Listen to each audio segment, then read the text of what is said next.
হ্যাঁ বন্ধুরা, সেলিব্রেশন তো দেখেছো। হ্যাপি দিওয়ালির সেলিব্রেশনের পরে আমরা একটু স্ন্যাক্স এবং মিষ্টি আয়োজন করেছি। ফিশ ফ্রাই, ঘরে তৈরি ফিশ ফ্রাই, একদম আপনাদের ম্যাডামের হাতের ঘরে তৈরি ফিশ ফ্রাই।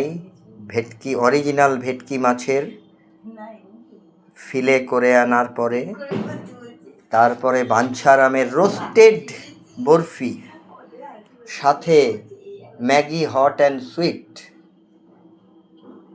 দিয়ে আমরা সেলিব্রেশন। লাস্টলি হবে হচ্ছে আইসক্রিম। দেখাচ্ছি বন্ধুরা, আইসক্রিমটা ফ্রিজে স্টোর করা হয়েছে। Last but not the least, ice cream hazelnut mudslide. ঠিক আছে বন্ধুরা, দেখো আসছি আবার।